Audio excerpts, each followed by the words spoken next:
కార్యక్రమంలో విశేషం ఏమిటంటే లేట్ సాతాని వెంకటస్వామి గారి వర్ధంతి సందర్భంగా వారి భార్య లక్ష్మీదేవి గారు, కొడుకు రాజేష్ గారు, కుమార్తె లలిత గారు, అల్లుడు రాజా గారు మన ధాత్రి ఆనంద నిలయంలోని వృద్ధులకు మధ్యాహ్న అన్న వితరణ కార్యక్రమాన్ని జరిపిస్తున్న వీరికి, వీరి కుటుంబ సభ్యులకు ఆయురారోగ్యాలు, అష్టైశ్వర్యాలు, సుఖ సంతోషాలు, సంపదలు ఎల్లవేళలా ఉండాలని మనమందరం కూడా మనస్ఫూర్తిగా భగవంతుని ప్రార్థన చేసుకుంటూ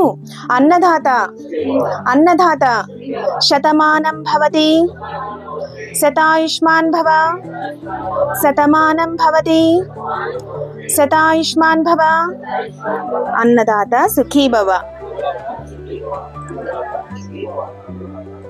అందరూ కూడా సాతాని వెంకటస్వామి గారి ఆత్మకు శాంతి కలగాలని మనస్ఫూర్తిగా మరొకసారి ప్రార్థన చేసుకుంటూ అందరూ అన్న వితరణ కార్యక్రమాన్ని స్వీకరించండి. అందరూ భోంచేయండి.